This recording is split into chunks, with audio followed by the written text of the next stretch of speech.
बिस्मिल्लाहिर्रहमानिर्रहीम। अस्सलाम वालेकुम स्टूडेंट्स। बच्चे आज हम लोग जो है यूनिट नंबर 4 को डिस्कस करेंगे। यूनिट नंबर 4 को हम लोगों ने लास्ट लेक्चर में थोड़ा सा डिस्कस किया था। आज हम लोग उसकी एग्जाम्पल नंबर 4.1 और आगे हम लोग थोड़ा सा मूव करेंगे। एग्जाम्पल नंबर 4.1 में देखें, हमारे पास तीन फोर्सेस गिवन हैं। एक फोर्स हमारे पास F1 है जो कि हमारे पास 12 न्यूटन है और हमारे पास ये बताया है कि वो लॉन्ग एक्स एक्सिस लग रही है, और एक हमारे पास फोर्स F2 है जो कि 8 न्यूटन है और वो एक्स एक्सिस के साथ 45 डिग्री का एंगल बनाती हुई जा रही है। और एक हमारे पास फोर्स F3 है जो कि वो भी 8 न्यूटन है और वो वाई एक्सिस के ऊपर लग रही है। हमें ये कहा जाता है इन तीनों फोर्सेस का रिजल्टेंट मालूम करें। तो हम लोग रिजल्टेंट मालूम करने से पहले हम लोग इसे पहले ड्रॉ करते हैं। ड्रॉ कैसे करते हैं?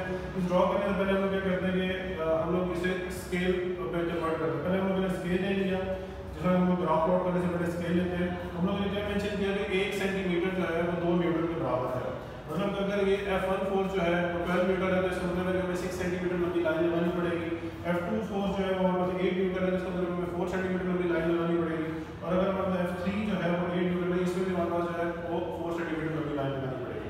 तो हम लोग उसी के मुताबिक ग्राफ प्लॉट कर लेते हैं। ग्राफ प्लॉट क्या करते हैं कि हमारे पास हमें मालूम है कि F1 जो है वो along 12 Newton along x axis है। हम लोग एक्स एक्सिस के ऊपर जो है 12 न्यूटन मतलब कि 6 सेंटीमीटर लंबी जो है वो लाइन ड्रॉ कर देते हैं। ठीक है, ये हम लोग 6 सेंटीमीटर लंबी लाइन ड्रॉ कर दी। ठीक है, वैसे एरोहेड भी बना दिया। तो अगर ये फोर्स है तो फोर्स एक वेक्टर क्वांटिटी है, ये वेक्टर क्वांटिटी को ही रिप्रेजेंट कर रही है। फिर हम लोगों ने आगे F2 फोर्स बनाई। हमें मालूम है कि वो 8 न्यूटन है लेकिन वो 45 डिग्री का एंगल बना रही है एक्स एक्सिस के साथ। तो हम लोगों ने ये देखिए 45 डिग्री का एंगल बनाया है एक्स एक्सिस के साथ और ये 8 न्यूटन को यहाँ पर रिप्रेजेंट कर दिया है। फिर हमारे पास जो है वो थर्ड फोर्स जो है वो हमारे पास वो भी 8 न्यूटन है लेकिन वो है अलोंग वाई एक्सिस। हम लोगों ने बिल्कुल सीधा वाई एक्सिस के ऊपर 8 न्यूटन मेंशन कर दिया। हमारे पास F3 फोर्स हम लोगों ने पॉइंट आउट कर दिया। अब हम लोगों ने क्योंकि इसका रिजल्टेंट मालूम करना है तो रिजल्टेंट के लिए हम लोग क्या करते हैं कि पहले हमें वेक्टर की टेल के साथ टेल अटैच कर देते हैं और लास्ट वाले वेक्टर के हेड के साथ उसका हेड अटैच कर देते हैं। तो हम लोगों ने ये रेड कलर की लाइन के अंदर इसका रिजल्टेंट बना लिया।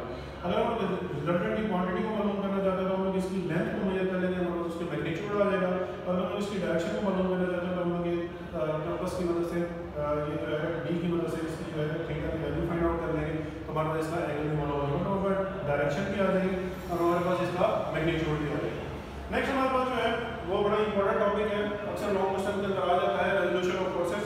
इसे यूं भी कहा जा सकता है how can a force be resolve into its perpendicular components.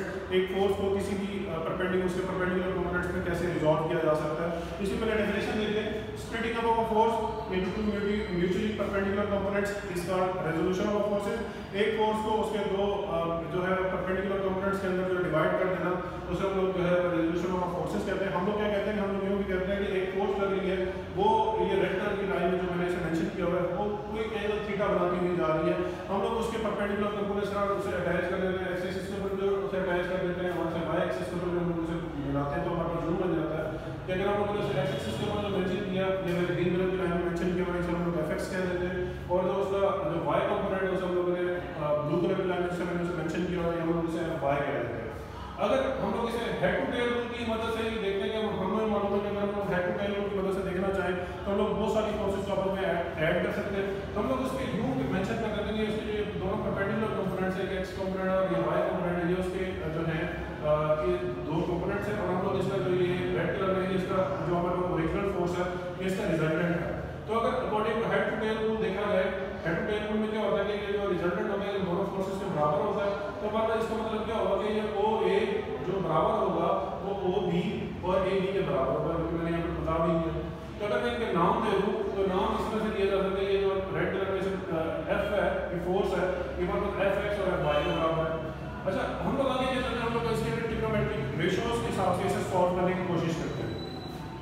हमारे पास हमें मालूम है कि अगर हम लोग cos थीटा फाइंड आउट करना चाहते हैं, cos थीटा हम लोग फाइंड आउट कर सकते हैं। cos थीटा हमारे पास बराबर होगा बेस और हाइपोटेन्यूज। इस ग्राफ के मुताबिक इस जो हमारी फिगर है इसके मुताबिक अगर इसकी बेस देखी जाए, इसकी बेस OB है और इसका जो हाइपोटेन्यूज है वो OA है, मतलब ये मेरी F वाली वैल्यू और इसकी जो बेस है वो Fx के बराबर है। तो मैंने इसकी वैल्यूज पुट कर दी, मैंने यहाँ पर मेंशन कर दिया है cos थीटा बराबर है Fx और F के बराबर आ गया। अगर मैं यहाँ पर Fx की वैल्यू फाइंड आउट करना चाहता हूँ, F नीचे डिवाइड होगा ऊपर जाके cos थीटा के साथ जाके मल्टीप्लाई हो जाएगा, तो मेरे पास Fx की वैल्यू आ जाएगी, Fx F cos थीटा आ जाएगा।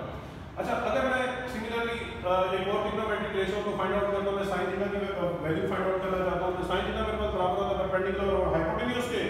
यहां पर अगर देखा जाए इस फिगर के मुताबिक इसका जो परपेंडिकुलर है, परपेंडिकुलर इसका ए बी है जिसे हम लोगों ने एफ वाई से मेंशन किया हुआ है, और इनका हाइपोटेन्यूज फिर वही ओ ए है जिसे हम लोगों ने एफ से मेंशन किया हुआ है।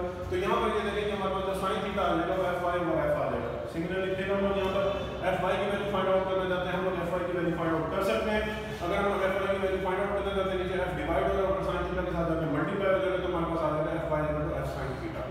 नेक्स्ट हमारे पास जो इसकी एग्जांपल 4.2 है, इस एग्जांपल 4.2 में देखें आप लोग, हमारे पास फोर्स गिवन है, ये हमारे पास इसी जो हमारे पास रेजोल्यूशन ऑफ फोर्सेस है इसी के मुताबिक है, इसी के मुताबिक उन्होंने जो एग्जांपल दी हुई है एग्जांपल 4.2, इसमें हमारे पास क्या है कि फोर्स एक दी हुई है, वो हमारे पास 200 न्यूटन है, और जो कि एंगल बना रही है वो जो कि हमारे पास 30 डिग्री है वो बना रही है, और हमें कहा जाता है उसके जो है जो इसके परपेंडिकुलर कंपोनेंट्स हैं fx और fy वो हम लोगों ने फाइंड आउट करने।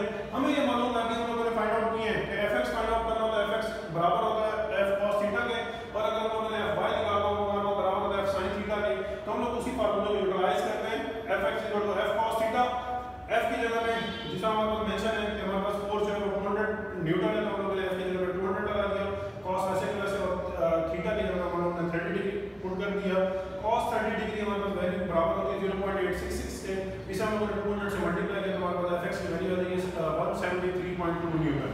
सिमिलरली हमें ये मालूम है हमने कि देखा कि fy बराबर होता है f sin थीटा के, तो हम लोग इसी के तरफ सिमिलरली वही वैल्यूज पुट कर देते हैं, f की जगह पे हमारे पास जो है 200 आ जाएगा, sin वैसे के वैसे आ जाएगा, और थीटा की जगह पे 30 डिग्री आ जाएगा, sin 30 डिग्री अगर हम लोग वैल्यू लेते हैं इसी कैलकुलेटर पे तो हमारे पास इसका आंसर आ जाता है 0.5, जब हम 200 को 0.5 से मल्टीप्लाई करेंगे तो हमारे पास fy की वैल्यू आ जाएगी, हमारे पास 100 न्यूटन आ जाएगी। होप कि आपको सारा टॉपिक्स जो है वो क्लियर हो चुके होंगे बच्चे, आप लोगों ने अपना भी और अपने पेरेंट्स का भी ख्याल रखना है। अल्लाह हाफिज़।